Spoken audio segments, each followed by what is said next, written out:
things in American politics were looking pretty dark for Catholics. And he said, I expect to die in my bed. My successor will die in prison, and his successor will die a martyr in the public square. Today, my guest is Michael R. Heinlein. He is the editor of our Sunday Visitors, simplycatholic.com, and a regular contributor to OSV periodicals. He earned his degree in theology from the Catholic University of America in Washington, D.C., my alma mater, so yay. And his latest book, which we are here to discuss today, is on the life of Cardinal Francis E. George. And it's titled Glorifying Christ. And we'll get into that title a little bit in the interview, why you picked it, what it means. And we're just here to discuss this compelling life of Cardinal George. So I'm not as familiar with him as a church figure. He was out in Chicago. And so I'm really excited to learn more about him. So welcome, Michael. Thanks so much for having me. It's great to be here. Just to start us off, for people like myself who are not as familiar with the life of Cardinal George, what are some of the key details and what do you find most compelling about his life and witness? Well, he was the late Archbishop of Chicago, the 8th Archbishop. He served from 1997 to 2014 there. He was the first Chicagoan as Archbishop, so he was born there.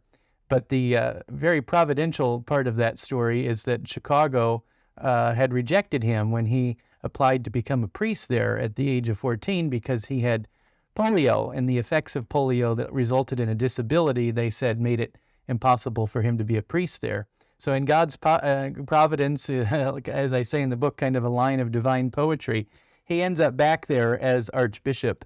But he had a lot in between. He had been an oblate of Mary Immaculate, so he was a professed religious, and was ordained a priest in 1963, actually in Chicago at his home parish, St. Paschal. And then with the Oblates, he was a seminary professor. He taught philosophy and earned a doctorate in philosophy at Tulane University in New Orleans, and then moved to Creighton University in Omaha, where he was chair of the philosophy department, and the Oblates had some seminarians there at the time.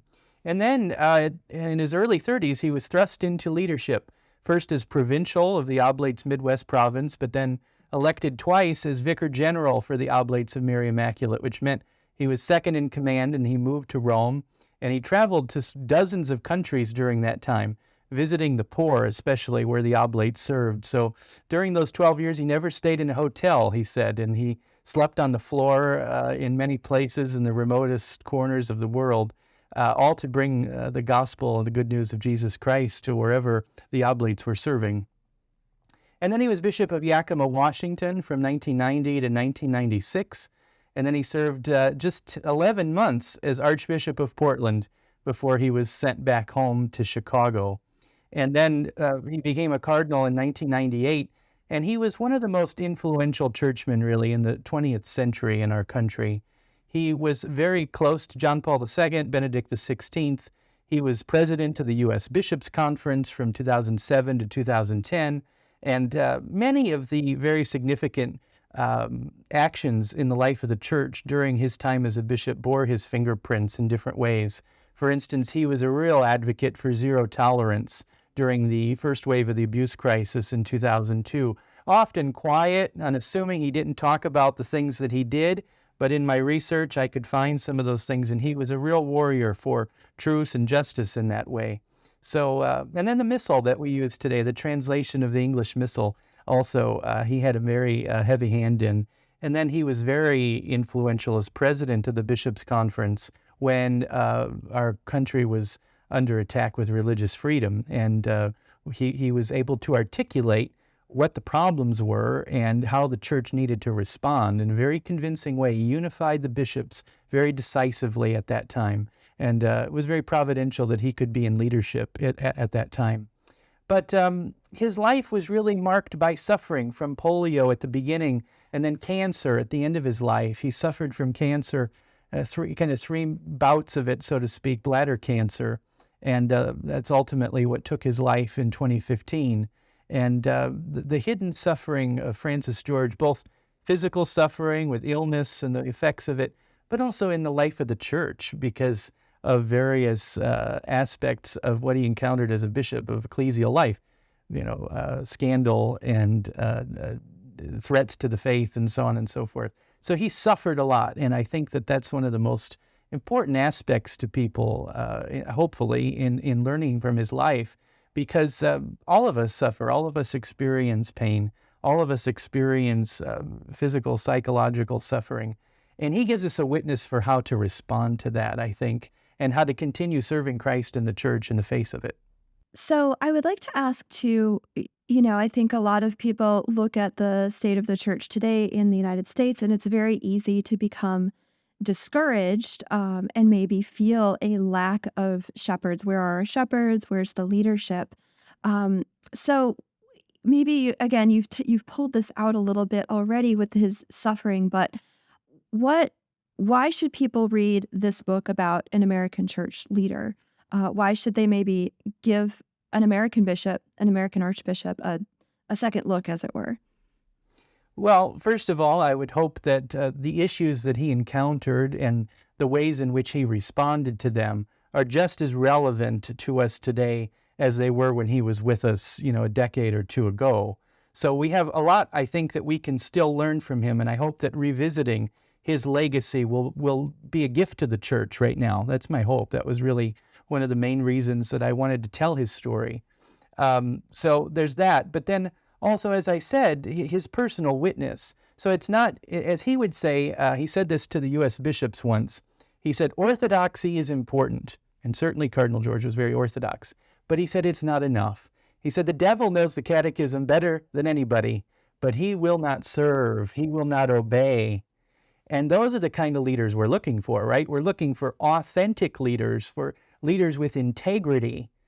Cardinal George is your man if you're looking for those types of people.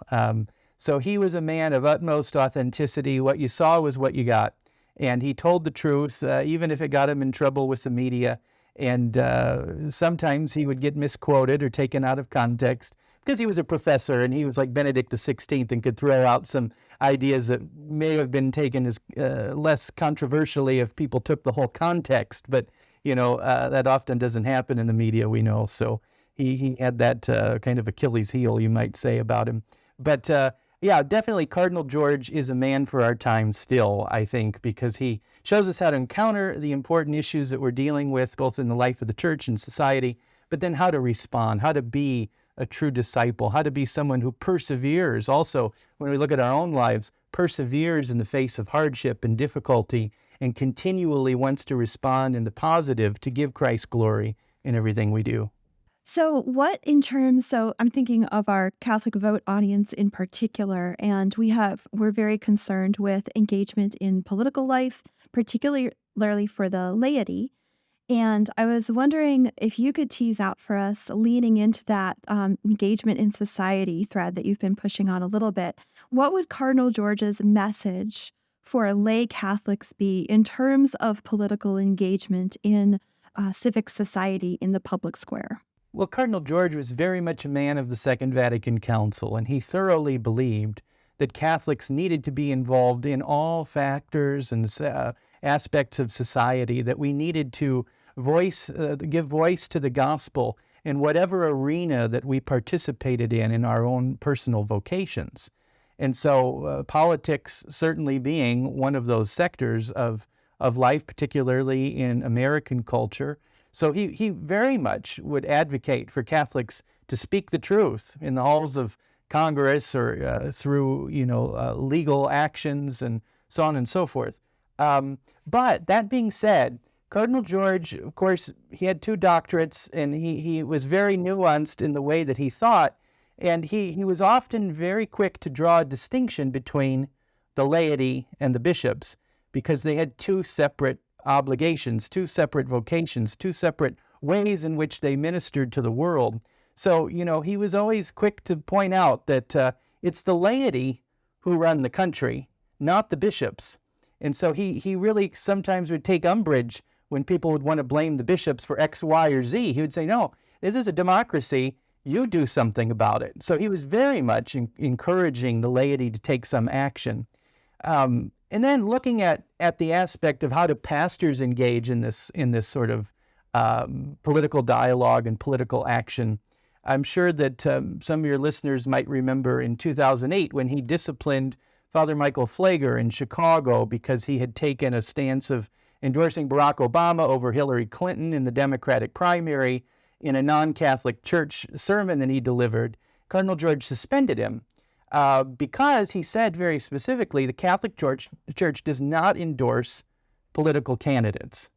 Because in his view, he said, politics is what divides, faith is what unites. And so the pulpit should therefore not become a place where political candidates are endorsed. But he also said, priests must speak on the morality of political issues. And furthermore, he said that bishops have to be very clear about here are the moral issues that we're dealing with as a culture and as a society, but we must also point out to our leaders where they are transgressing from those moral issues. And so he did that, as I said, mentioned earlier, with the HHS problems that we encountered. He articulated that very clearly, very decisively. But he was also very much concerned about forming politicians. He talked about this quite a bit. He said, not all politicians apparently understand the obligation of forming their conscience. And so he said pastors have to take steps in order to see to it that their consciences are formed. He cautioned this is not a political thing that bishops are doing. He said this is a matter of charity because we are concerned about the salvation of their souls, and are they cooperating in evil and forcing that upon people through their legislative actions. He said politicians will someday have to answer to the Lord, what did you do for my brothers and sisters? But he said that bishops, pastors, priests will have to answer to the same Lord, what did you do to form their conscience? What did you do to warn them? So he understood the obligations and the nuances of how we interact with the culture, with the government, with the society, but he also wanted to make sure that laity knew what their role was and that they were able to live up to what we firmly believe is our baptismal vocation. One of the quotes, those are some powerful words from him, and he had a lifetime of wonderful quotes, as I don't need to tell you. One of the quotes of his that spoke to me in particular, I was a young mother. I think he said this in 2015, and I'm starting to homeschool my kids and teach them in the faith. And I read this quote from him at a time when, things in American politics were looking pretty dark for Catholics. And he said, I expect to die in my bed. My successor will die in prison, and his successor will die a martyr in the public square. His successor, the martyr's successor, will pick up the shards of a ruined society and slowly help rebuild civilization, as the church has done so often in human history. Could you comment on what the cardinal saw as the future for the church in America based on this quote, and how, based on that, we should live our lives today and raise our children today? You and I are both in the lay vocation. We have children. What does the cardinal's quote here tell us about carrying out our daily life? I would begin first with just a little background about that quote, because it is used so frequently, and it's probably one of the most enduring quotes. I just heard Archbishop Fisher in Sydney, Australia, quote that very line from Cardinal George at Cardinal George Pell's funeral mass. And that's the most recent time I heard it, just a few weeks ago. So it really lives on because it's so powerful. He first mentioned that in the early days of the Obama administration, and it was in a talk he was giving to priests in Louisiana. It was not, in his mind, something meant to be prophetic, but it was a response to a priest who asked the question, what's the worst that could happen, in terms of where the country was going politically? And so it was kind of an exercise of thinking about the church's history, because he said, of course, these things are cyclical. So we can see at other times in history what he described happening.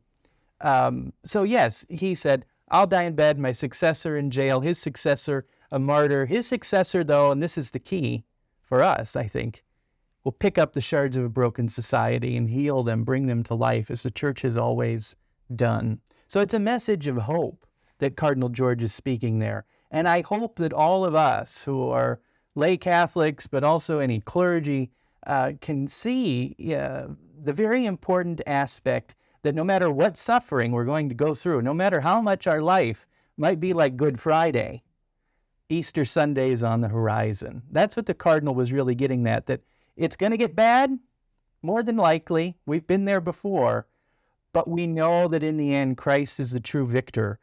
And how is he going to be the true victor? Because we're the ones who are going to embrace the gospel, live the gospel, spread the gospel, and therefore bring life to society, bring life to the world.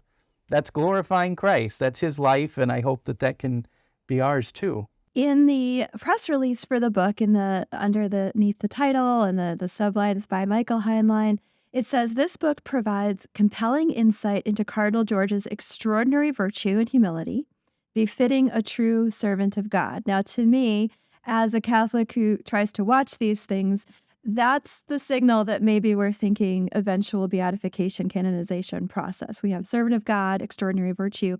Is that in the near future for Cardinal and his legacy? Well, I would leave that to the people, because all canonization causes, of course, start with our own devotion to individuals and our ability to seek their intercession. I have seen that, though, and I do mention that toward the end of the book. Talked to many people who feel that the Cardinal has heard their prayers and acted on their behalf with God. You can see in visiting his grave, he chose not to be buried with the archbishops of Chicago. He chose to be buried with his parents in a regular grave so people can get to him. He's not locked up like the other archbishops. So people are leaving prayer intentions, flowers, candles, statues, things that show that they've been there and they're likely praying to him. I do believe, back, investigating his life, looking into his life these past several years, that there is a real story of heroic virtue there. Overcoming the polio, the effects of polio, which plagued him the rest of his life, the cancer, but then how he was able to lead and give constantly. He is an oblate of Mary Immaculate, and his life was an oblation, an offering, a self-sacrifice for the greater glory of God. So I do believe that if people get to know his story and begin praying to him, I think that there are the makings of a canonization cause in the future. So, Michael, you told me some exciting news that the pre-orders for this book are already sold out.